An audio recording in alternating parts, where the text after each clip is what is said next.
Trinan ready. Terang, a swing and a miss, and Blake Trinan closes the door. That we have seen that before. The last time we saw that, the Dodgers were winning a World Series last year, and yes, Blake Trinan came through for the Dodgers again. It got scary. Blake Snell threw a gem. Dave Roberts decided to take him out. If you go to any of my social media, none of this is second guessing. I'm not really frustrated. I'm not really mad about the decision. I can't say any of that like I was, some of the other decisions when you take some people out, because at 103 pitches, Blake Snell is going to possibly have to pitch and start 2 games in this series. Roki Sasaki proved in Philadelphia he can handle the big moment. And by the way, you had a 2-run lead. And so everything there does say it's okay to go to your closer. Now, I have receipts of the first guessing. I was squarely on the side of leave Blake Snell in. And again, that wasn't second guessing. That wasn't any of that. I like to post those things on social media. Just go to my X or my Instagram. I like to post those things because I like to have receipts that it's not second guessing. I was saying that before it happened.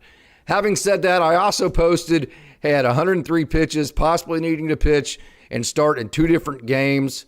Roki Sasaki's been throwing well lately.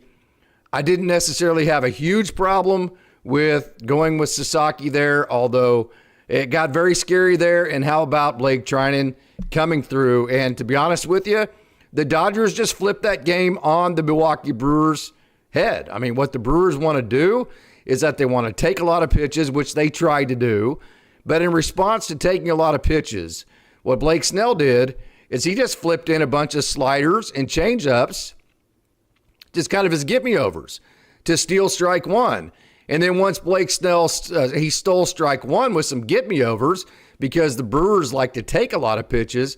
Then once he get, it's a race to 2 strikes, the Dodgers like to say.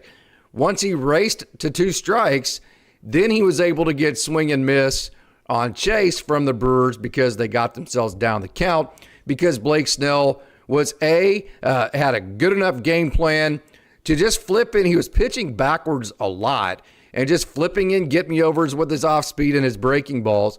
He had a good enough game plan to do that, to combat the fact that the Brewers wanted to sit on try to grind out a big pitch count, wanted to try to get ahead in the count, wanted to take a bunch of pitches. He combated that with a great game plan just to flip some get-me-overs in, get ahead in the count, race to 2 strikes, and then bury the Brewers and get them to swing and miss and chase with 2 strikes.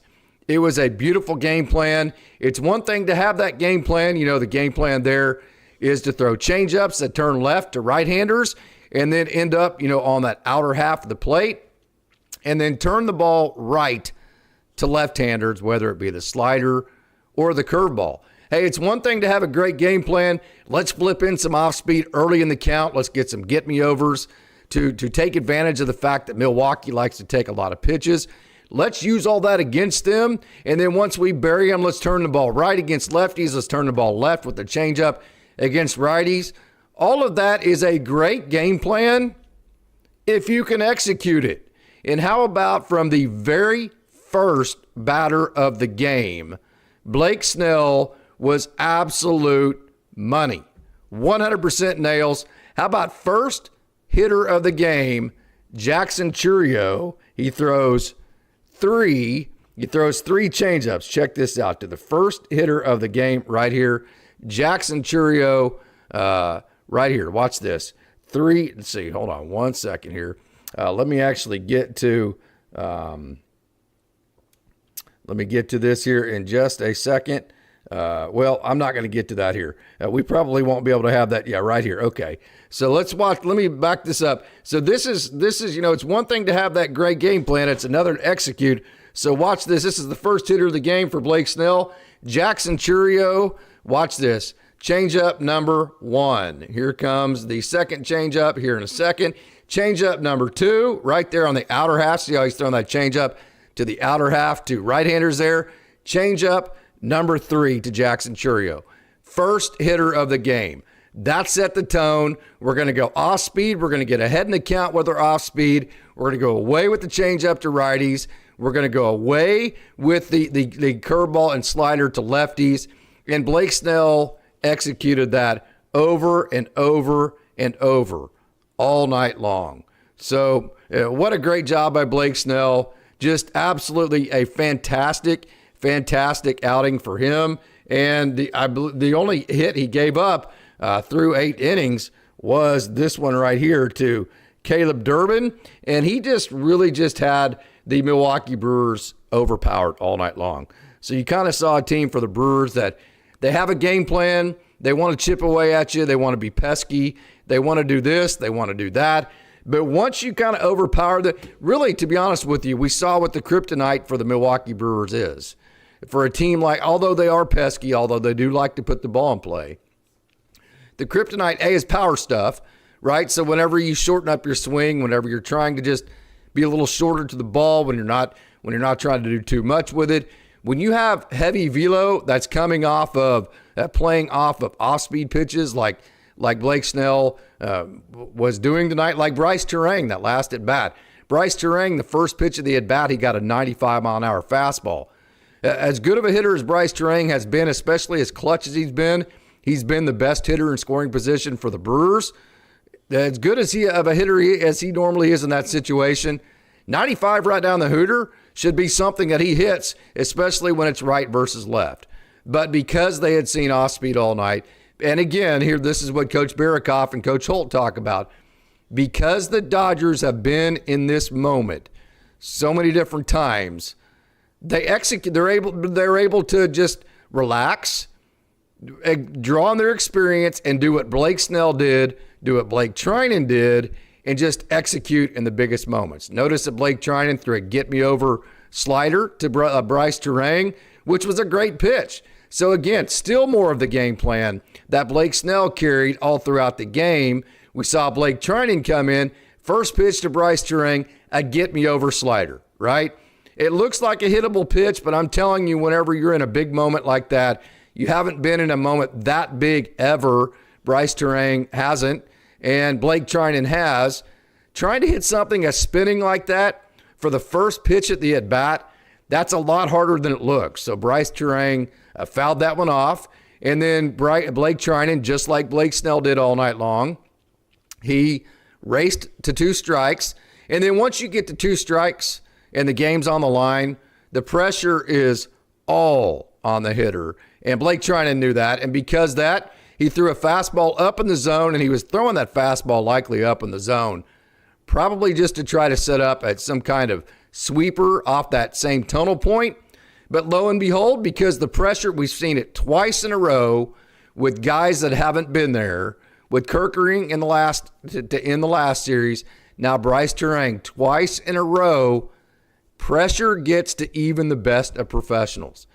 Bryce Terang let the pressure get to him in that moment. First of all, he didn't hit the 95 like he should have. He didn't hit the get-me-over like he should have. And then he swung at a ball to strike out to end the game. So that goes to show exactly what experience and being in that moment before does for teams like the Dodgers. It was, it's one of those games too, to where Coach Holt says it all the time. It was low scoring. It was 1-0 forever. And then it was 2-0, and then it was 2-1. So low scoring, not a whole lot going on. Caleb Durbin got the only base hit for the Brewers.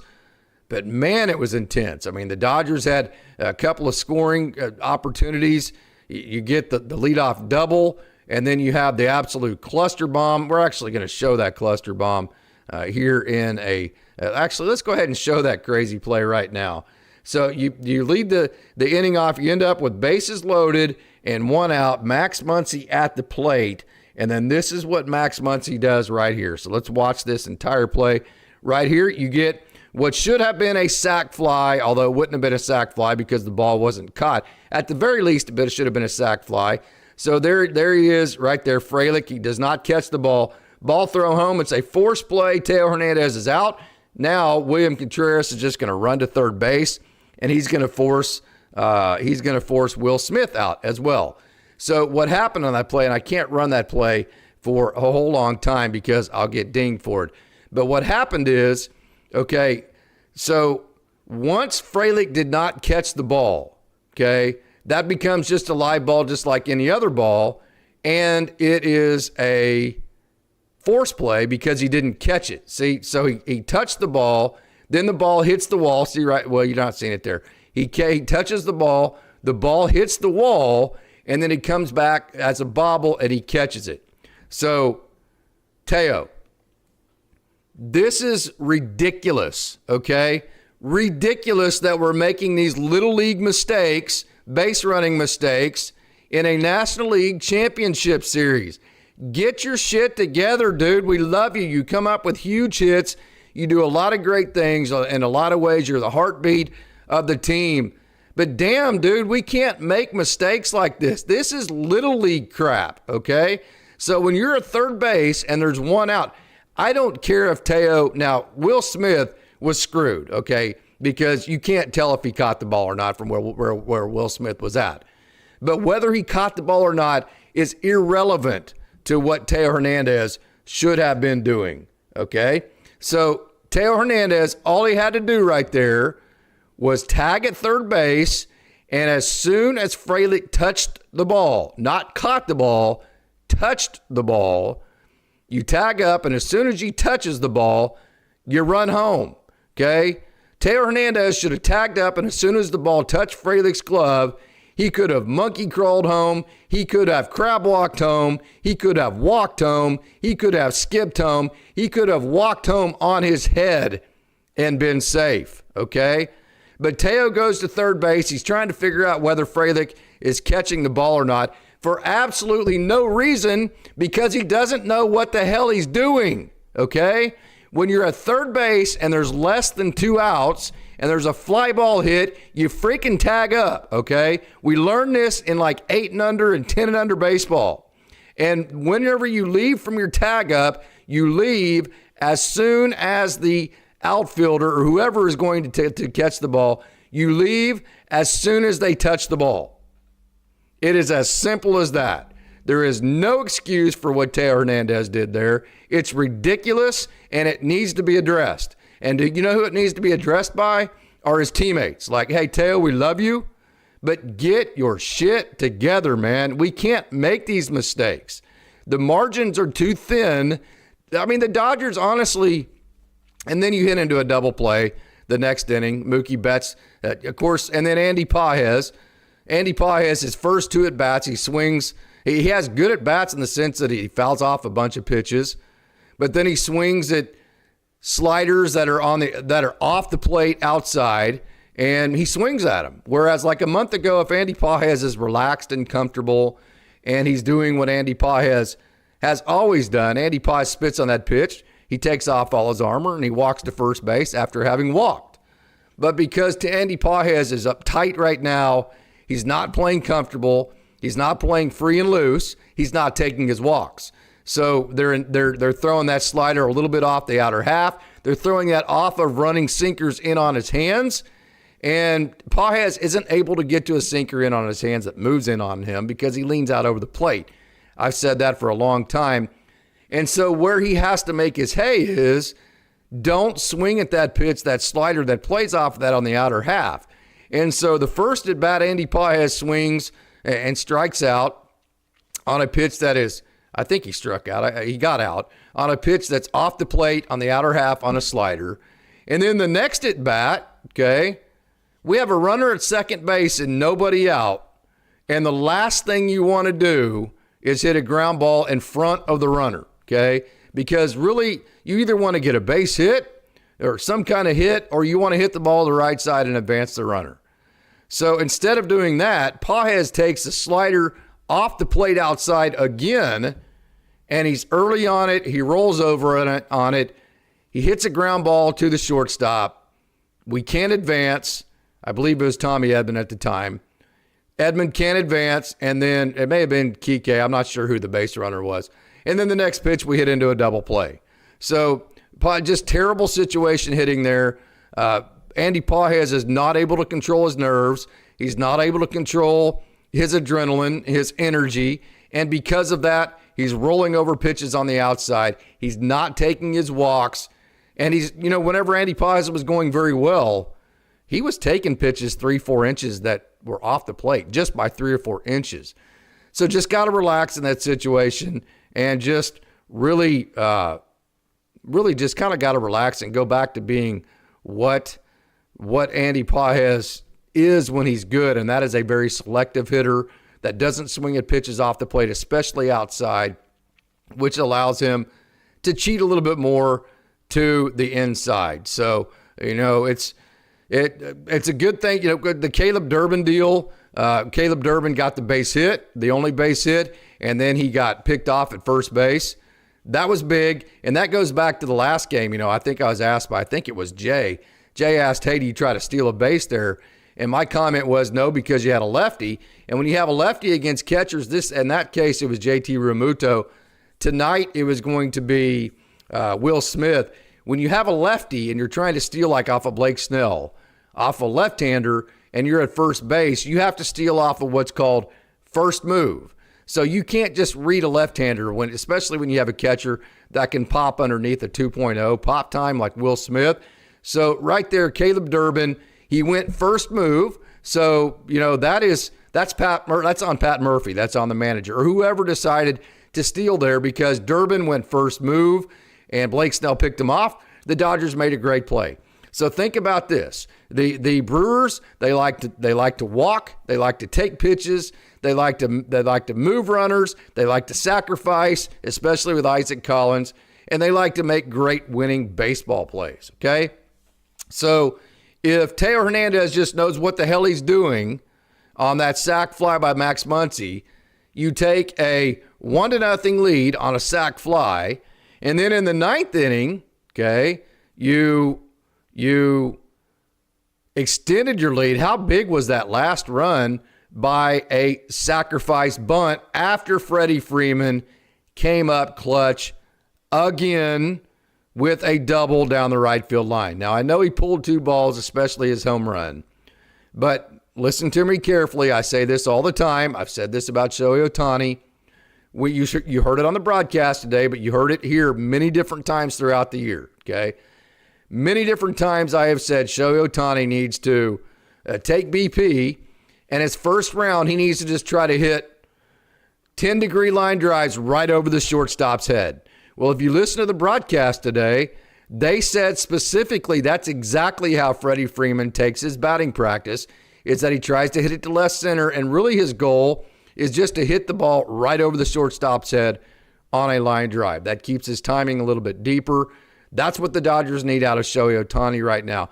But having said that, that doesn't mean you're always going to hit the ball to the opposite field. So like we saw with the home run with Freddie Freeman, he's trying to hit that ball to left center from a timing perspective, but sometimes you're early, and if you're early, then you get underneath it, then you hit a pull side home run, which is exactly what Freddie Freeman did. And then also, don't forget the big dig early in the game on the throw by Blake Snell on the swinging bunt. That was a big play by Freddie Freeman as well. And then Freddie Freeman also had the double to start the ninth inning, which allowed the Dodgers to play a little bit of small ball, lay down a good bunt, eventually score the second run, which ended up being huge. Which, let's revisit this. The Dodgers had just taken a 2-0 lead. Blake Snell was at 103 pitches. You need Blake Snell to possibly, in the worst case, it would be game 4, right? So you're going to need Blake Snell to start 2 different games. So you've just taken a 2-0 lead. Blake Snell's at 103 pitches. Okay, you're at the 8 and 9 holes, right? 8 and 9 holes, which, of course, you have the pinch hitter that hit the double there. That guy, I can't, the name is escaping me at this moment. There's so many things that happened tonight.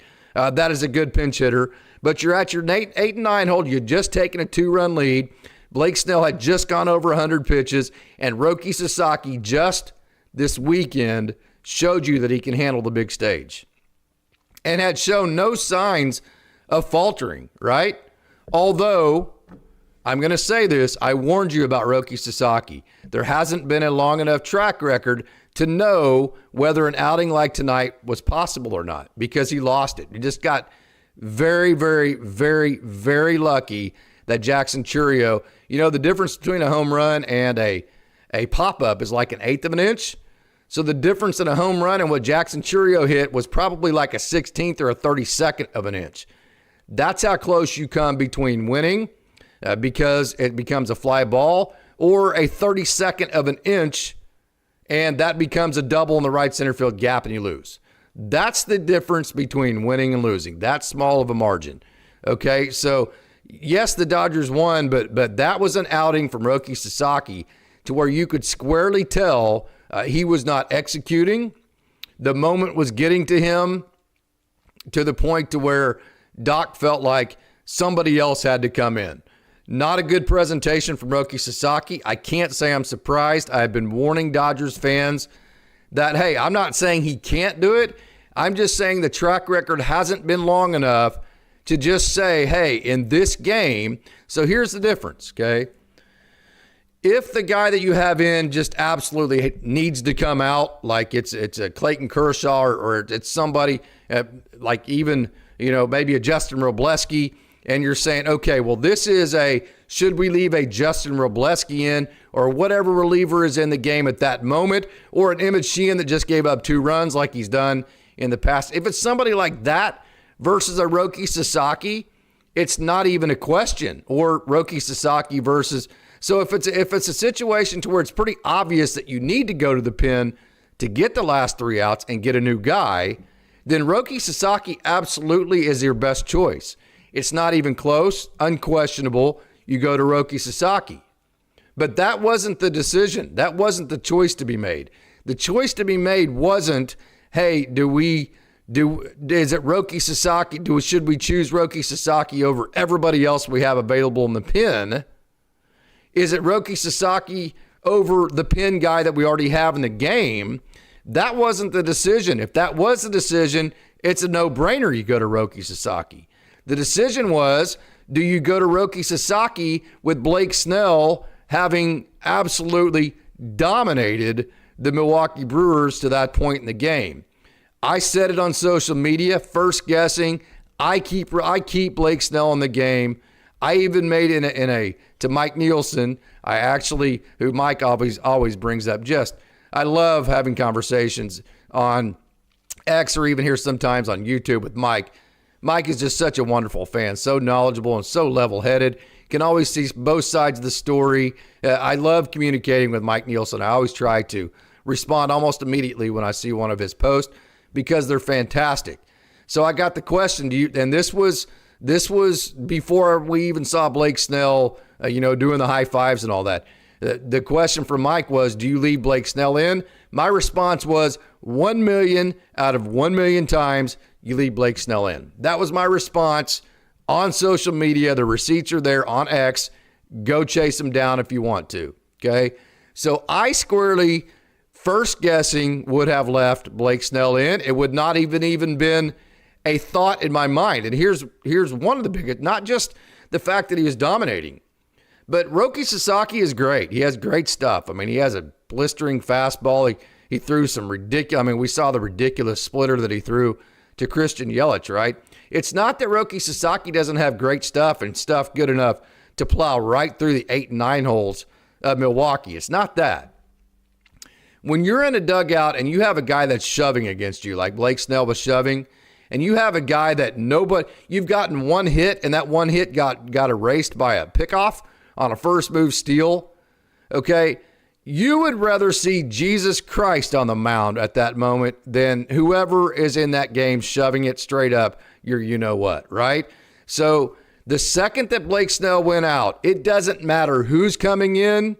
That Milwaukee Brewers dugout immediately went, whew, thank God that sumbitch is out. I don't care who they bring in. I don't care if it's God himself, okay? It's not Blake Snell. And anybody at this moment would be better than Blake Snell. So what you do when you take a guy out like that, whenever he's breathing fire and just mowing the other team down and just shoving it as much as he possibly can, is you artificially inflate some momentum into their dugout because they look out there and go, okay, we have a chance now because at least it's not him. You actually injected confidence into the other team's dugout that, hey, we actually have a chance now because it's not the guy that shoved it against us for 8 innings. And then whenever the next guy goes out and is shaky, like I'm going to say it point blank, you can disagree with me all you want. That's fine. That's what makes things great. When you have a guy that goes out and is shaky, like Roki Sasaki was, now the original confidence that you had that it's anybody else other than the guy that's shoved for 8 innings, plus on top of that, the new guy looks shaky. Now the other team's dugout is like, hell yeah, let's freaking go, which is exactly what you saw. And the Dodgers are just absolutely lucky as hell that they got out of that game alive. Going to say it again. Give Blake Treinen a ton of credit for throwing the strike one, get me over slider. That was the game plan all night. And then finishing the game off using the adrenaline in the big situation against Bryce Terang with the 95-mile-an-hour fastball up in the zone. What a game. It was an absolute awesome spectacle to watch. If you're just a baseball fan and you're not even a Dodgers fan or a Milwaukee fan, that is a game that you cannot take your eyes off of. Blake Snell, 8 innings, 1 hit, no runs, 10 strikeouts. This is the big one, no walks. So how do you combat the best base running team in all of baseball? A team with more steals than any other team in the National League. How do you combat a team that loves to run the bases? Well, there's an old saying in baseball that you can't steal first base. So the best way to combat a team that loves to run the bases and be pesky and be a team that wants to just create chaos with the way that they run bases, don't let them on base to begin with. So the biggest aspect of that between walks and hits, Milwaukee got 1 base runner. 1. And that 1 base runner was picked off trying to steal second base, right? So you could not have flipped the game plan, the script, anymore on Milwaukee. You kept them off base with no walks. We said that was one of the huge keys yesterday on our pregame show, is that you wonder if Blake Snell walks 4 or 5 guys, Milwaukee's going to win this game because they're going to steal bases, they're going to create havoc, and they're going to score 3 or 4 runs. And in that scenario, they would have won this game. That analysis from yesterday's show turned out to actually be absolutely spot on. If Blake Snell walks 4 or 5 guys, the Brewers probably score 3 or 4 runs, game over. Milwaukee wins that game. So he had to be, just think about how perfect Blake Snell had to be. No walks, 1 hit, erases that 1 hit with a pickoff. And you still only won by 1 game, or by one run. That's how good Milwaukee is. So you completely flipped the script. You kept them off the bases. So the one thing that they do the best, which is run bases, create chaos, you did not allow them to do that, right?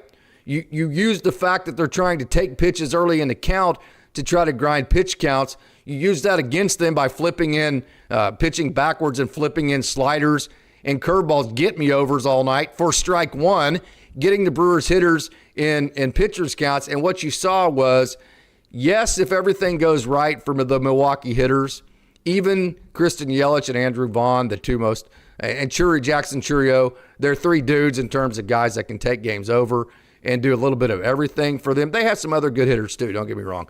But those are their main 3 just real big-time guys. But what you saw here is, if you flip the script on the Milwaukee hitters, then they're not good enough to climb back out from a 1-2 and 0-2 count against a guy that has the stuff of Blake Snell. And so really, I mean, the Dodgers knew, just get ahead. Just if you survive strike 1, so like the get me over that Blake Treinen threw, 7 or 8 of the get me over sliders that Blake Snell threw, that if you go back and you watch, landed somewhere in the middle of the plate, probably about belt high, and were very hittable. But because Milwaukee doesn't like to swing early in the count like that, it's strike one. So what you found was, if you can just survive strike one with these Milwaukee hitters and get ahead of them with the power stuff the Dodgers pitchers have, it's a pretty big mismatch. The Milwaukee hitters, they need to get ahead in the count, and really what they need is they need to feast on mistake pitches, especially when you have the stuff of Blake Snell. They feed off of hung sliders, and not just hung sliders, like they feed off of getting ahead in the count. So pitchers not being able to execute over and over and over like Snell did by getting ahead in the count. So they feed off of pitchers not being able to execute enough to consistently throughout the night get ahead in the count. And then once the hitters of the Milwaukee Brewers get ahead in the count, then they just search for mistake pitches, and then they just feast on those mistake pitches. Well, if you don't allow them to get ahead in the count, then you don't make mistake pitches, and they're having to swing in minus counts for them all night long against stuff that's coming south. That stuff coming south is going to overpower their bats. That was the game plan. We saw Blake Snell do that tonight, and that's exciting, because if Yamamoto and Tyler Glasnow and Shohei Ohtani, they all have the same capabilities of surviving strike one, racing to strike two, and then overpowering the Brewers once you get to strike two. Glasnow, Yamamoto, Ohtani, all have the ability to execute the same game plan that we saw tonight, both from Blake Snell and we saw from Blake Trinan. So that's a very, very, very exciting prospect here. I see that we have we must have some problems here in the chat. I will go through those here in just a second, but I had a lot to say. Hey, Big Mac, why take Snell out? We've gone over that. Are you serious? A one-hitter faced 24 batters. I would not have, again, I'm not going to go real extreme with it. What I'm going to say is 103 pitches, you had a 2-run lead. Blake Snell needs to start 2 games in this series, and Roki Sasaki had been absolute nails. So, yes, would I have left Blake Snell in? Yes. But am I that overboard and being pissed at Dave about it? I really, really am not. So, why not let Snell Zilla start the night? Craig Osterberg, nail biter, no doubt. Leon Roberts needs to change the lineup back to Ohtani, Betts, and Freeman. I would totally agree. Although Freddie in his spot tonight produced both of the runs, so it kind of worked from that perspective. Sammy Boy Smith, Shohei should do his thing tomorrow off of Peralta. Let's hope. Yeah, no doubt about that. We need Shohei Ohtani to get. Although, hey, for the second time, we saw Shohei Ohtani's presence by walking, and then you saw the walk to Mookie Betts for the second run. The second time Mookie Betts has walked in a big situation. So 2 different times we saw Milwaukee not be able to handle the moment. In the walk to Mookie Betts, and then also in the strikeout to Bryce Terang, where he missed a very hittable 95-mile-an-hour fastball to start, and then he swung at the fastball up in the zone. Gregory, I would have lost my mind if we would have blown that game. The good thing about that is, Gregory, is that we didn't, and we are ahead in the series now 1-0, and now the Dodgers are the ones who have home field advantage throughout the rest of this series. Mr. Classic, unbelievable tonight, Coach. Don't care 187. Snell could have easily finished that complete game. I don't disagree with that. I don't like to blame the umps, but that seemed like a home plate ump was giving Sasaki anything on the corners of the plate. Yeah, too much nibbling for me, though. I thought the home plate umpire was fine. I thought the Dodgers were the benefactors of some pitches. So, yeah, there may have been some pitches that didn't go his way. There wasn't ever – I never noticed myself. You may be right, Tark the Shark. I may be wrong here, but I never once to myself noticed going, damn, that guy sucks. Man, I didn't notice myself getting mad at the umpire tonight. So I would have to pass on that. Maybe somebody else could be a little bit more of a pro as far as evaluating that. But I don't remember myself getting mad at the home plate umpire tonight. Leon, bases loaded. Why didn't that guy get the hit by pitch to score a run? It is instinct. So I've had many professionals tell me this, including Eddie Davis, my best friend of all time, that no matter how many times that you play, how many games you play, no matter how many at-bats you have, no matter what, still, every time the ball comes out of the pitcher's hand, now you learn to curb it more, you learn to put it in the back of your mind more, but the first instinct that goes through every hitter's mind is, okay, is that ball coming at me? That's literally the first instinct for every hitter, and it always will be, and it will never go away, okay? So when you see a ball coming at you, it's just such that it's like whenever you put your finger on a hot stove, right? Or whatever it may be, you don't think about it, okay? You don't think about pulling your hand back, right? Your body tells you to. It's instinct. That's not a thought process. That's a reaction of your nerves that's sending impulses through your body to jerk your hand away from it. So when a guy like Bryce Turang gets out of the way of that, okay, that's a impulse in his brain that sends just a reaction to that pitch versus him actually being able to process it and cognitively make a decision. So the only way that you can change your instincts at that moment is if you put Bryce Turang in a situation to where you pegged him time and time again with 96-mile-an-hour sliders and trained him to have the instincts to stand there and take that pitch instead of to have the normal human instinct to move out of the way. Now, who is going to practice pegging Bryce Turang 95 different times, or however many times it would take to actually create that instinct? So that was just instinct. There's nothing Bryce Turang can really do in that situation because you can't practice that. You can't practice just standing there. Your body's going to take over from that. And I'm glad that it actually did, because that helped the Dodgers, no question about that. Fish Tank Frank, no one knew if he caught it or not. It wasn't tough for Teo because it did not matter if he caught the ball.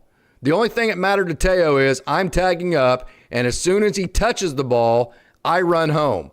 There is no defense, no excuse, no off the hook whatsoever in any way, shape, or form for Teo. As soon as it hits Frelick's glove, the tag up is over. He runs home. It doesn't matter if he catches it or not. The catch or no catch that's why you can't blame Will Smith. Will Smith was going halfway, rightfully so, because Will Smith needed to be in a position where Frelick didn't catch it, then he could score. Whereas if Will Smith is tagging up there and Frelick doesn't catch it, then he can't score from second. So Will Smith was right to be halfway. He went halfway there, and then Will Smith couldn't tell if he caught it or not. So the only runners that it mattered whether he caught it or not were the two trail runners. So I have no issues. There was nothing else that Will Smith could have done. I thought Will Smith handled that perfectly. He had no idea whether Frelick caught the ball or not. So Will Smith, he didn't do anything wrong. He couldn't do anything different. He didn't know. But there is no excuse, no off the hook, none of that whatsoever for Teo, because Teo, his responsibility wasn't does he catch it or not. It's I'm tagging up, and literally as soon as he touches, see, it's not when he catches the ball whenever he tag. It's whenever the fielder touches the ball. And if Teo as a major league player doesn't know that you leave as soon as the defender touches the ball, that's inexcusable for a major leaguer not to know that, okay? And so whether he caught the ball or not had no bearing whatsoever on the job of Teo, because all Teo had to do was tag and then run home as soon as Frelick touched the ball. Matter of fact, Teo should have left as soon as Frelick touched the ball, and Teo should have never even seen the play to begin with, because as soon as he touched it, he should have ran home, and he should have never even known what was going on with Frelick. So there is no off the hook whatsoever for Teo. There is no on the hook for Will Smith, or I can't remember who the trail runner was, because they went halfway and they had no idea whether Frelick caught the ball or not. So Hey, Fish Tank Frank, yeah, no one knew. Mr. Classic, Brewers are real good, huh? They are a very good team. The Dodgers, man, I mean, it took an incredible performance by Blake Snell.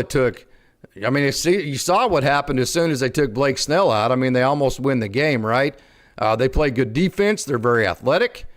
And the thing about it is they weren't able to go to what they do the best, which is base running, because they couldn't get ahead of Blake. They couldn't get on base on Blake Snell because Blake Snell kept getting ahead, and then he overpowered them once they got ahead. Hey, Tark the Shark, Casey, third base coach, deserves some blame too. Yes, Dino, you saw him in the dugout afterwards. He was squarely saying, I told him to go. I was telling him to go. I was telling him to go. I can tell you I've been in that position more than once where my player got confused. I was yelling tag, tag, tag, tag, tag. And for some reason they went, stopped, came back, went, stopped, came back. And now everybody's pissed. I've been in Dino's position. So if Dino made a mistake, Dino needs to walk up to a guy who's not a very good base runner. It's like what do you tell a player? You tell a player, okay, if you wait to figure out what to do with the ball until after it's hit, that's too late. You need to know what you're going to do before the ball is ever in play. So Teo, where he made his mistake was he didn't know what he was going to do before the ball was hit in terms of running all the scenarios through his head. So the next time Teo's at third, what Dino should have done, if there's a mistake by Dino, the mistake wasn't made after the ball was hit. If there was a mistake made, and I don't know what was said, so I don't know if this mistake was made or not, the mistake should, if there was one, Dino should have walked up to Teo and said, Teo, if a ball is above your eyes, which means it's a fly ball, you're getting back to your bag and you're tagging. And as soon as if I say yes or no, if we're going to go home, as soon as the defense, so if I say yes on the tag, yes, yes, yes, which means you're tagging and going. If you hear me say yes, yes, yes, you are going home as soon as the defense touches the ball. Dino should have went through that exact scenario with Teo Hernandez. If he didn't, then that's where Dino made his mistake. I would say it would be pre-play, before the play ever happened, and not afterwards. So I think, I don't know if that conversation was had or not. We may find out, we may not, but we shall see. So I'm going to go through some comments, and then I'm going to probably put the link in here, get a couple of comments from the chat here, and we will go about our way. A wonderful crowd tonight. Oscar Vargas, one of the more frustrating playoffs wins by the Dodgers that consisted a historic performance. They're lucky they won. You are 100% correct, Oscar. Let me say this. It does not, presentation, optics, playing good, playing bad, good decisions by Dave, bad decisions by Dave, good base running moves by Teo, bad base running moves by Teo, rollover ground balls by Andy Pajes, not advancing the runner, striking out, whatever it may be. Absolutely not any of it matters other than winning. This is not June 13th. So it's not, hey, we need to start playing better so we can prepare ourselves for the playoffs. That's not the part of the season you're in. So, Oscar, while I totally agree with you that this was a frustrating game, other than Blake Snell, the presentation wasn't good. I don't give a rat's ass. The only thing I give a rat's ass about is A, that the Dodgers won, and B, that somebody tells Teo to cut that shit out and to figure out his base running, okay? Those are literally the only two things that I care about right now as well. That and, Blake Snell is, the greatness that I care about, how awesome he was, because he deserves to be recognized. And then also maybe you have a little bit of concern for Roki Sasaki. So that might be something that you take away from this game. But bottom line is you won the game, and when you get into the tournament, it doesn't matter if you win playing pretty. It doesn't matter if you win playing ugly. It doesn't matter if you play good, you play bad. It doesn't matter how you play. If you win, especially on the road. That's the only thing that matters. I will take, we need 7 more of these. I will take 7 more of these frustrating, ugly wins, and I will head to the house and be happy with the first back-to-back world championship in 25 years. So I agree. Very frustrating, not pretty. Optics weren't great. Presentation wasn't great. Doesn't matter. I don't care. Okay. Other than getting your mistakes corrected that you need, you're going to have to win. You saw how slim the margins are. You can't make those base running mistakes. I guess you can because the Dodgers did tonight, but you would think at some point it would catch up with you. So other than correcting the Teo deal, but I don't care about anything other than the fact that the Dodgers won tonight. Hey, Mr. Classic, yes, this is a great point. Here's the thing, Mr. Classic. This was a game the Dodgers were supposed to win. This was a bullpen game by the Brewers, and then this was Blake Snell for the Dodgers. This was a game that the Dodgers that they needed to win. They should have won. Here is another great part of this game. This goes to the not being frustrating. So we talked about all these electric. So what's the best part of the pitching staff for the Brewers? Definitely their relievers. Well, you got the Brewers, what Pat Murphy did, he fired a big bullet tonight with his bullpen game because you know what he did? He gave the Dodgers right off the bat a really good look at all of the arms of Milwaukee. We said this on the post game or on the preview show last night. What's the one way that you can get to great pitching? See him for a second time. Like the second time, the third time through an order. Well, usually the third time through an order, it's easier to hit a guy than the first time through, usually, right? Okay, because you've seen them before. So this stands now to where by seeing all these guys in the first game, okay, all the relievers that the Brewers threw tonight, okay, all the pitchers that they threw, you're talking about Aspie, you saw Alan Aspie, you saw Patrick, you saw Koenig, you saw McGill, and Uribe. All of those guys, now you've already seen them once in this series, which means now you might actually, by the time, if you get to a game 7, okay, that might be the third time you've seen all these arms. Now you tell me what happens to a pitcher the third time through a lineup. In essence, that is what would happen to these relievers. So by Pat Murphy firing that bullet tonight and throwing all of these bullpen guys, again, he threw Aspie, he threw Priester, who's he's more so a starter, but you still saw him tonight. Patrick, Koenig, McGill, and Uribe. By seeing them, there is a good possibility by the time, if there is a game 7, that would be the third time the Dodgers have seen these guys. That's a huge advantage that Pat Murphy gave the Dodgers tonight. That's how important he thought game 1 was, because tomorrow night flips a little bit. Yamamoto is very good. But yeah, you don't have quite the pitching advantage tomorrow night that maybe you should have tonight, because really when you throw that many guys, what is it, 6 guys, it only takes one guy to come in and not have their good stuff to lose that game. Fortunately for the Brewers, that didn't happen. But although Uribe did walk Mookie Betts, he wasn't great. And you saw the margin there. That's why they lost. One of the big reasons why they lost. So, all right. So, Mr. Classic, game 2 is the real world. Jay, the elite analysis, I am here for it. So I hope you're enjoying it. I'm not quite as fired up as I have been in post games. I'm not, like I said, I'm way more neutral on the Blake Snell thing than I'm sure a lot of Dodgers fans are. Although Jay will tell you, Jay was posting with me on X. I was first guessing. I was throwing that out there beforehand. I like to put it out there beforehand because I feel like if I put my opinion out there before the decision's made, I have the ability to criticize because I'm not bitching. So bitching to me is complaining about something, but then also not and or second guessing after you know the results. That's bitching too, in my opinion.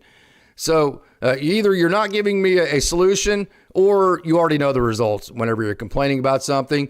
So by posting it first, okay, I don't know the results before I give my opinion. So I'm putting my first guess out there, and then also I'm also giving a solution. So I don't feel like at that point I'm bitching. So I feel like if I first guess like that, which Jay was right along with me there on X, I feel like I have the right to come on and say, hey, this is what I thought at the time. This ended up proving to be the right thing. And so I feel like I have the right to say that without throwing anybody under the bus. Now, having said that, I did also post, like I said, hey, 103 pitches. Roki Sasaki's been good. You took a two-run lead. You need Blake Snell to start 2 games. I want Blake Snell to stay in, but probably by the books, Dave's making the right decision here. So I'm way more neutral on it, even though Sasaki did not work out, and it ended up being that you should have kept Blake Snell in. And having had all of that talk right there, guess what still happened? The Dodgers still won, and by a weird byproduct, you might have got Blake Trinan back on the beam, right? You might have actually fixed Blake Trinan. You saw the get me over slider. That had to develop confidence in Trinan. He attacked the strike zone. That has to give Trinan confidence. And then he struck Bryce Terang out on a pitch up in the zone. That has to give him confidence. So a weird byproduct of not leaving Blake Snell in is you might have fixed Blake Trinan. So let's see how that goes. Maybe that's the case. Maybe it isn't. Tommy Tanks doesn't want NLCS MVP. Yeah. Mr. Bruce says, well, they're talking back and forth. Okay. Mr. Classic Teo was stunned with Frelick bobble. There should be no stun because it doesn't matter whether he catches or not. Teo shouldn't even be able to pay. Teo shouldn't even be, he had not, if Teo knew what he was doing, he would not even have known that Frelick bobbled it because Teo would have left third base as soon as it touched his glove, and he would not have even seen the rest of the play. Kike Tober still going. How great is Kike Hernandez? No doubt about that. Bruce Davis, I said that I needed Freddie, Smith, Muncy, Edman to step up. Freddie and Smith did a good job. Muncy got on. How about Will Smith? We talked about this. He's not slugging, but he's getting base hits. And if Will Smith can produce in the middle of this lineup, between him, Teo, and Muncy, you just need one of those guys to make an impact, especially but still, you got to get Ohtani going. I know he's a presence. I know they're intentionally walking him. I know Mookie Betts is doing a good job behind that. Having said all that, fine. You can, obviously, the Dodgers are proving that they can win a World Series without Shohei Ohtani being Shohei Ohtani. And I'm not trying to throw Shohei Ohtani under the bus. Trust me, I'm not. He's the greatest player, in my opinion, ever to walk the face of the earth. But you got to have real talk, okay? We need Ohtani. So what Ohtani, obviously the Dodgers can win without him hitting. But if he does start hitting, it becomes a hell of a lot easier, right? I mean, come on, guys. Ohtani, let's hit one over the shortstop's head. Let's hit one into left center. Let's think left center. We're not going to see the lefties that we've seen lately. So all of the excuses, okay? No, they're not excuses. That's me being too much of a prick there. Let me back up. Those aren't excuses. I mean, gosh dang, Sanchez and Luzardo and that crap that the Phillies were throwing out there from a left-handed perspective, that's not an excuse to say that, hey, yeah, he wasn't successful against those lefties because those guys are just that good. But that element of things is getting ready to get removed, okay? So with that element getting removed, Ohtani needs to step on it starting tomorrow. Because if Freddie keeps hitting, Mookie keeps doing what he's doing and having great at-bats, if Ohtani starts being Ohtani, which he should start tomorrow because the matchups should get better for him, and then one of the Teo, Will, and Muncy has a good game, and then if Andy Pages will just take his walks, if Tommy Edman will just gather base hits, right? Which, hey, here's another thing about Teo.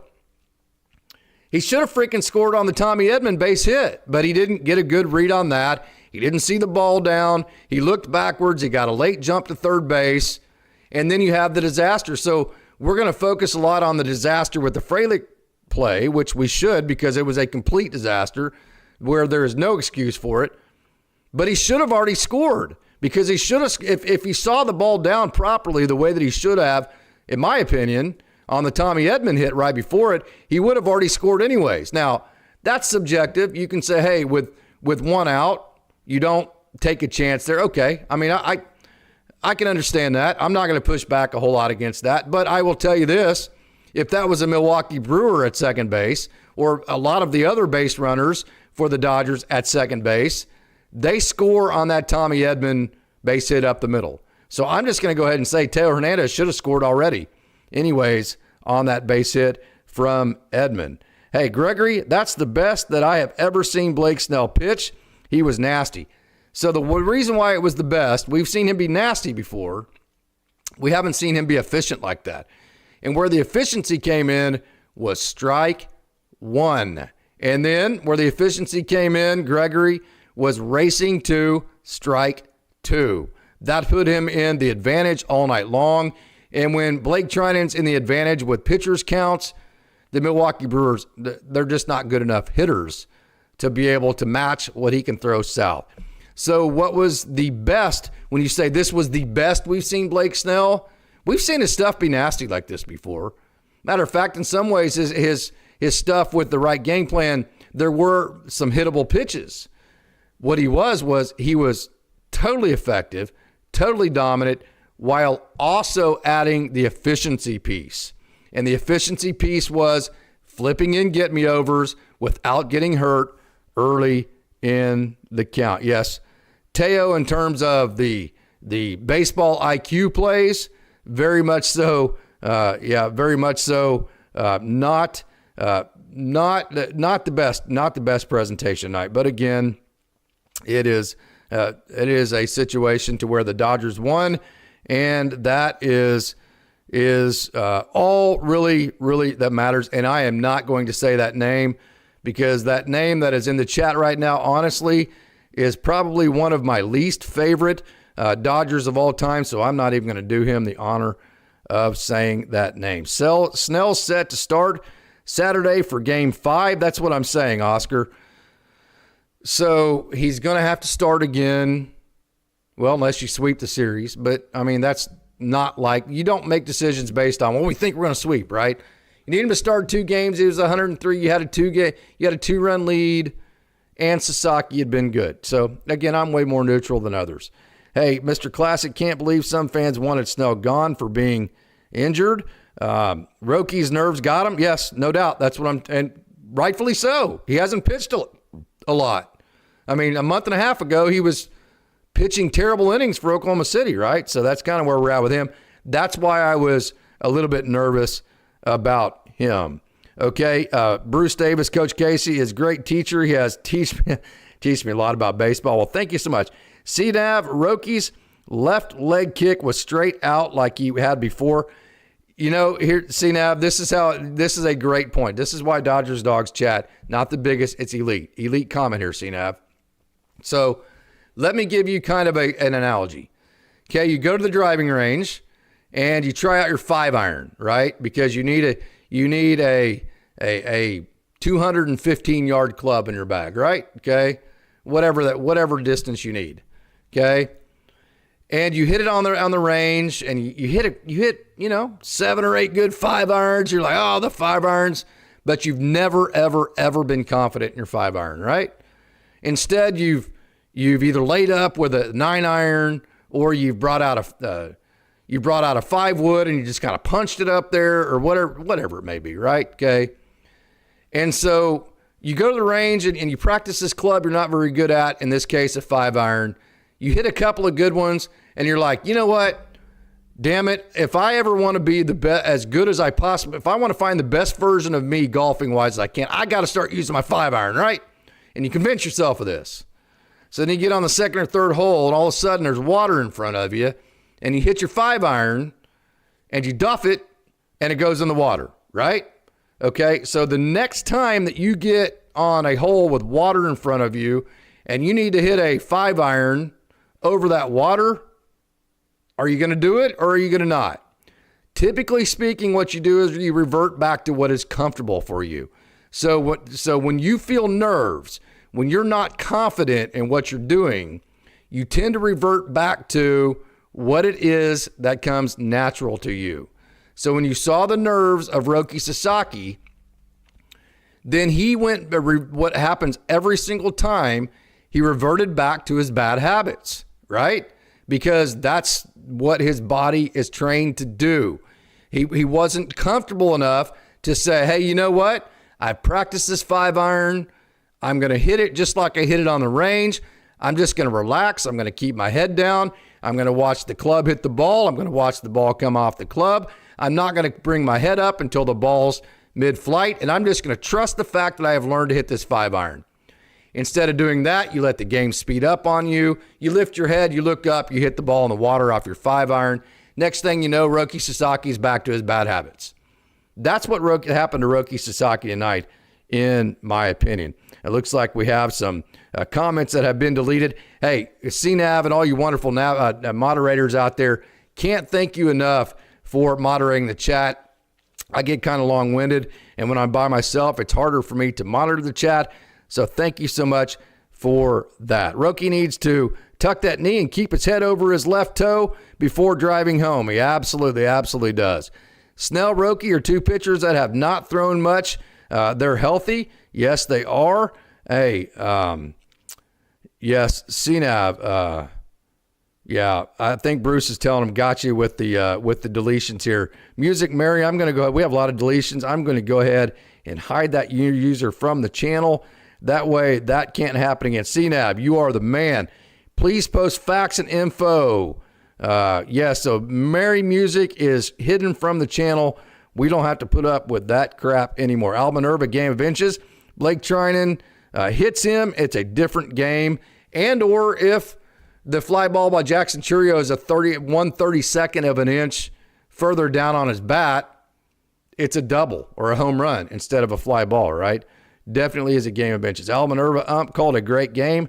I said, and we all agreed that if this ump expanded the zone, we'd be in trouble, especially early in the game with Priester, no doubt, with his sinking two-seam down in the zone. Boy, there was a lot of comment. Boy, that's a lot of hard work there, CNAV.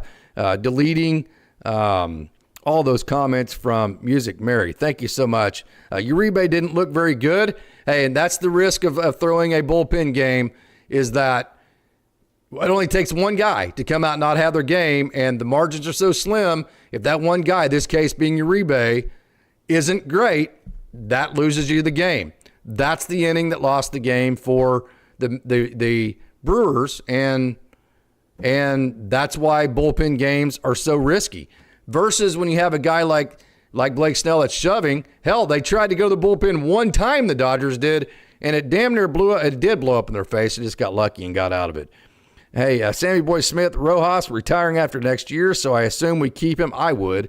I don't know that you can find anybody better as a backup that can do more for your organization and also as a player than Rojas could. He's fine with whatever role he needs. CNAV, best Dodgers content and chat on YouTube. Thank you so much for saying that.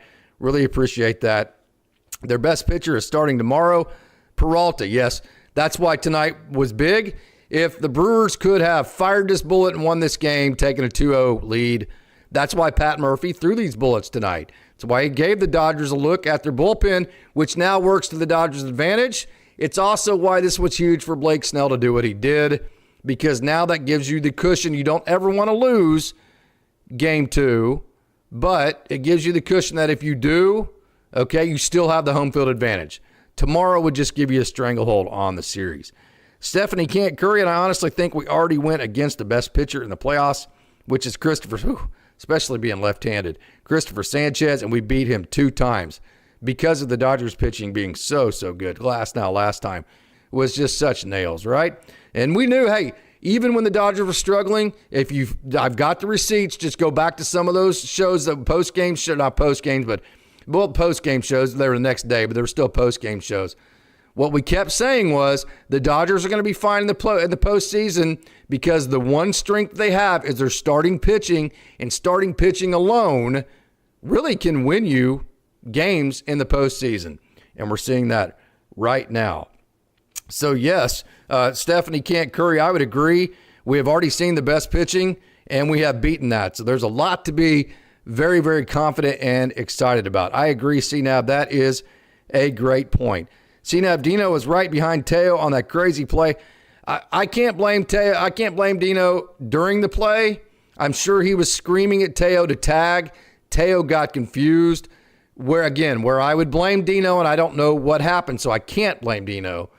But if Dino did not tell Teo before the play happened, hey, we're tagging, and you're going to leave as soon as the ball hits the glove, not caught, but just touches the glove. If it's a green light, you are leaving as soon as the ball touches the glove. If Dino didn't cover that with Teo before the play, that's where I would lay blame with Dino. I do not know where Julio Urias is. That man threw it all the way. He certainly did. No doubt about that. So Bruce Davis, we beat Peralta before. Got to jump on him early tomorrow, no doubt. Thanks for not kicking me out, Christopher Navarro. I was just trying to go with the flow of the troll. It usually works. Shock jockeys get bored if they don't get upset. That's one of the things I love about Dodgers Dogs. That's why we've stayed smaller, is that we keep the chat really just at an elite level. So like your typical fan that wants to come in and just bag on, hey, if you want to criticize Dave for the move he made tonight, I have no problem with that. If you want to say, hey, I disagree and here's why, that's awesome. That's exactly what this show is for. But if you want to just come on and say Dave's a clown, this and that, that kind of talk, we don't have that here. So because of that, that eliminates a lot of casual fans that like to use that, what I call social media type interaction techniques. We just eliminate that here at Dodgers Dogs.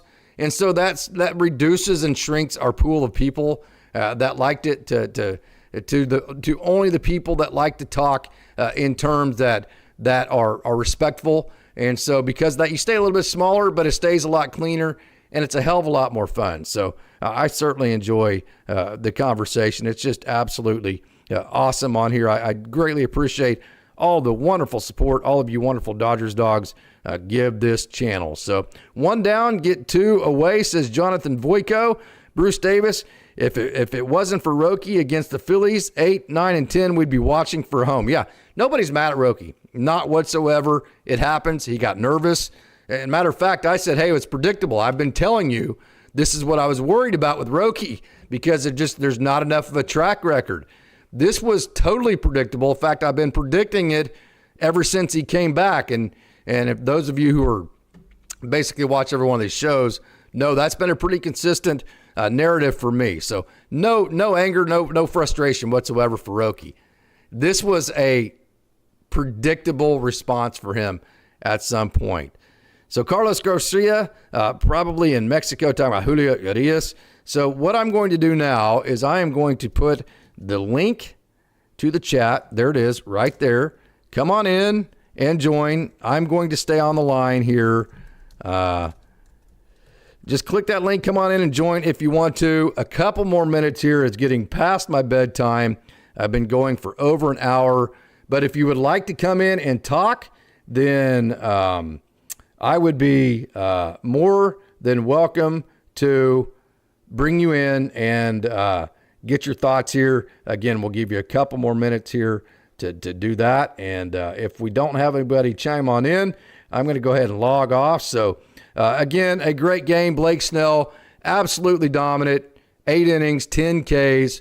The big one, no walks, just 1 hit, and that 1 hit was erased on a pickoff on a first move. So, yes, very respectful and intelligent fan community. Kudos to Casey Host for cultivating a fantastic community. Again, smaller. The style of which we do things keeps things smaller. We know that. That is perfectly acceptable to us. We would rather hang out with people that are elite and it not be as many versus having to deal with all the social media crap, that the bickering back and forth, the I don't know what to tell you, bro, and all that kind of different social media type of interaction. Okay, I thought I did drop the link. Maybe I didn't. Okay, here we go. Right here. There is the link right there. So looks like we have a couple people that want to chime in. Ala Minerva, it'd be great if you came in and chimed in. We can do this with audio only tonight, so we do not have to do Fish Tank Frank. Thank you so much for your wonderful comments. This will be audio only, Bruce. And so as we bring Bruce in, I got to bring his audio in.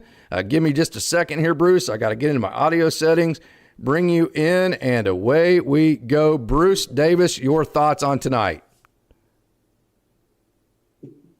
Bruce, can you hear me? Hold on 1 second here. Bruce, can you hear me?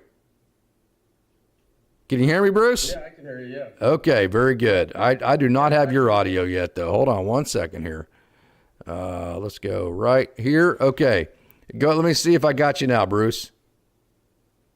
I don't think I have audio. Yeah, I got you now. Okay, go ahead, Bruce. Okay, so here's what I wanted to say. I've listened to Casey about Roki, and I get it. Look, both guys tonight, our closer and their closer both just literally just wiped themselves out. But here's the thing. I believe in the guy. No doubt. I believe the guy can rebound and come back, just like anybody.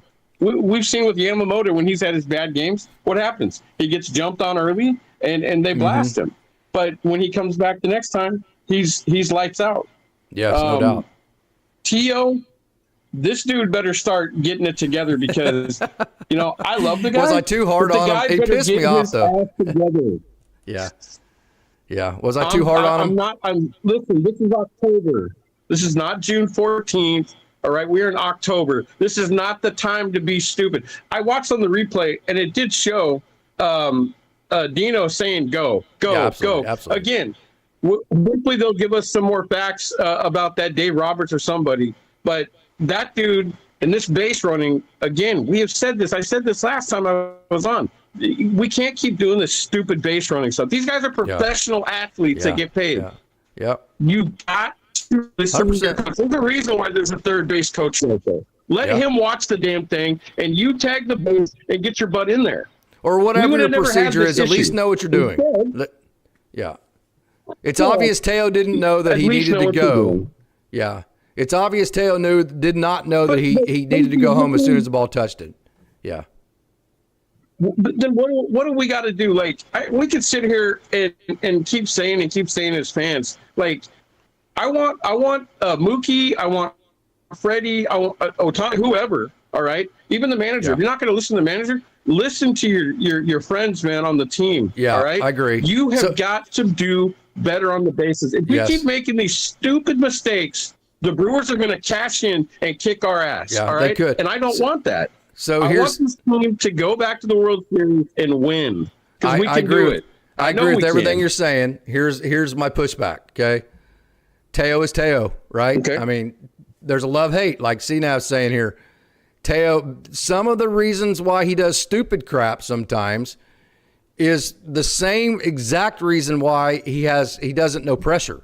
It's like he's oblivious to everything around him. Okay. So if you take away, if you try to restrict some of the stuff that we get so frustrated, although I've gone off pretty hard on him tonight, probably harder than I should have, but it pissed me off. As a manager or coach, whenever you don't know how to tag up, I mean, I can't accept that, right? Okay, so but having said that, Bruce, my pushback is if you try to eliminate all the mistakes from Teo, you're likely to do more damage than you are good, because then you're going to get him thinking too much, and if that happens, then you lose the loose, happy-go-lucky Teo that actually creates the situations to where he's able to come through in the clutch. So it's kind of one of those deals where I think at this point although I'm bitching and moaning worse than anybody, I think part of it, you need to say something to him, but at the same time, it just kind of is that love-hate deal where you just kind of got to deal with the good and the bad of Teo. Am I too soft? No, I agree. Yeah, I agree. And you're right. We got to take. Okay, so let me push back on you a little bit, and the fans in here. All right, sure. Our Dodger Dog. Sure. We're gonna take the offense. We're gonna take the offense. Are you gonna take the offense that he can crush homers? He can get RBIs to get us runs. Yes. To his base running. Yes. Or his defense in the outfield. Yes. Okay. You want to know why? All right. You want to know why, Bruce? Then let me tell you why. Okay. Who won the World Series last year? The Dodgers. Okay. Was he a big part of it? Yes, he was. Yes. Who won the NL West this year? The Dodgers. Okay. And how many games have the Dodgers lost in the playoffs so far? One game. Just one. And they're ahead in this series on the road in Milwaukee 1-0. They just won on the road in Milwaukee. all with Teo Hernandez playing a big part in that. So part of the heart, so there's more than just production on the field. Part of what Teo brings is a looseness that everybody in that dugout needs. A fun, happy-go-lucky, hey, I wish I could be like you, Teo. I wish I could relax like you do. There's more to Teo than just making stupid mistakes or hitting big home runs. There's a culture aspect to what he brings that has been a big part in the Dodgers winning the World Series last year, winning the NL West this year, and being in such a great position in the playoffs this year. So the good with Teo Hernandez has greatly, now, although I'm bitching and moaning about a stupid mistake tonight, I am not afraid to do that. Although I'm doing that, the good with Teo Hernandez far, far, far, far, far has outweighed the bad. And you know what? I can't complain. I can't say anything for that because you're right. And that's what he is. He's a big part. Yep. He's the reason in Philadelphia when he cranked that home run is the reason we ended up winning there. So, yep, I agree with you. Okay, Bruce. Appreciate you coming on, brother. I'm going to open this up. If anybody else wants to hop on, we've got a couple more minutes here. I'm fired up. I won't be able to sleep anyway. So, hey, it's getting past my bedtime, but I'm having a hell of a good time. I agree with the Al Minerva. Teo is awesome. I don't want to dog on him too much. I lost my temper. I just can't stand physical mistakes. I'm the most chilled, relaxed, hey, supportive. Hey, this game's hard, brother. I got you. I got your back. I ain't worried about it, right? I learned that from Coach Holt. I can't remember ever getting mad at somebody over a physical mistake. When they're trying the hardest, just mental mistakes just crawl on me. It's like nails on a chalkboard. So I tend to lose my temper a little bit more. I probably lost my temper a little bit more than I should have. But damn, man, we got to know how to tag up properly. That gets to me. So hey, I put the link in there. We got a couple more minutes. If you want to hop in, just like Bruce did, it will be audio only, so no intimidating video. If you want to come in and leave your thoughts. Hey, Bruce, great job tonight. Absolutely wonderful thoughts. Sammy Boy Smith. I just hope either DePaula, Sirota, or Hope can make it on the team by next August. Yes. And I've tried to communicate with Ryan Ward. I have not gotten an answer back. Curious what his next decision may be as far as his next move. Hey, I see a new name here, Keith Potter. Keith Potter, thank you so much for joining on the chat tonight. So unless I have somebody in the next minute or two, I don't know why slow to answer. I think Bruce is in the Philippines. If you're talking about Bruce, it's because his internet is a little bit sketchy in the Philippines right now. Hey, now, caveman, we're fast runners. So I think I've hit. Hey, Leon, I like this comment. This sums up Teo right here.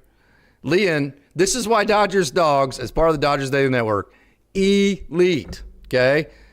So how about this? Teo will hit a home run tomorrow to redeem himself.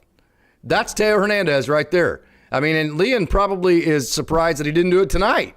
Because one of the reasons why you can't stay mad at Teo, first of all, he's such a fun-loving, awesome dude, and he's awesome, and he's clutch, is that the first thought from Dodgers fans who aren't just irrationally emotional, okay, all the fans that are on Dodgers Dawgs, I promise you the first thought was, okay, well, Teo screwed up. You know what he's going to do now? He's going to make up for it, which is exactly what Leon is saying right here. Would you swap Will and Teo in that order, especially versus lefties?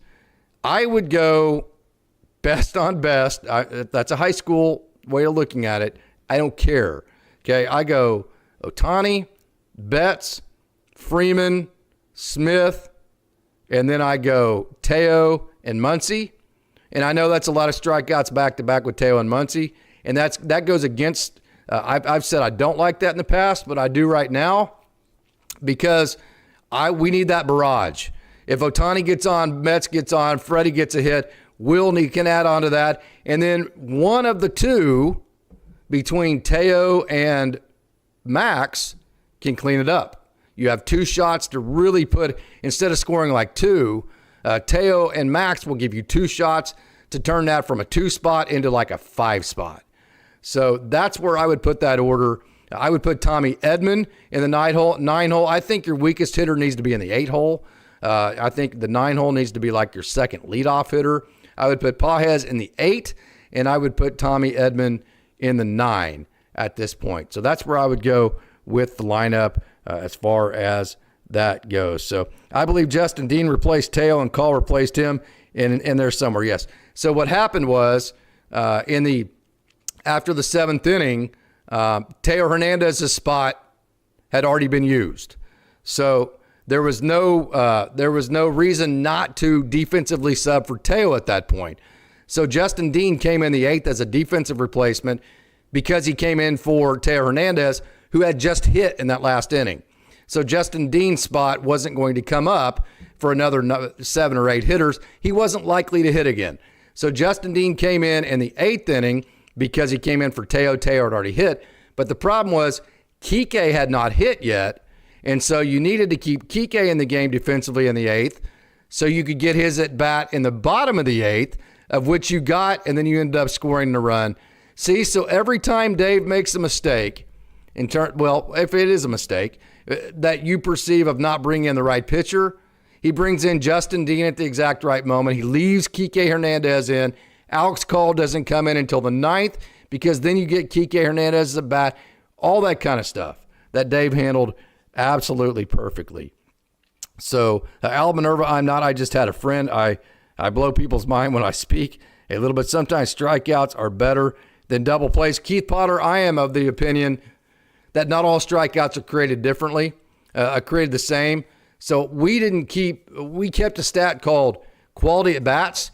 Any at bat, even a strikeout that was 6 pitches or above, we called that a quality at bat because it grinded into the pitch count. And the more pitches you see from a pitcher, the more the dugout gets to see it, the more advantage you have. And then also, yes, sometimes strikeouts can go 7 pitches because it takes a lot of pitches to strike somebody out. And then also, it's a guaranteed only 1 out. When you put the ball in play, it's not guaranteed you're only going to make 1 out, as we saw with the double play today. Big Banyos, number 34 forever. I hope Andy Pages wakes up tomorrow and has multiple hits. CNAV, Casey plans for a show tomorrow. Yes, same time, same bat time, same bat place. So I think that's going to do it for me tonight. We've had a wonderful crowd. The support has been just absolutely off the charts. I cannot thank you, Dodgers Dogs, as part of the Dodgers Daily Network enough. So until next time, which will be tomorrow, I want to thank everybody tuning in and remind you, it's a great day to be a Dodger.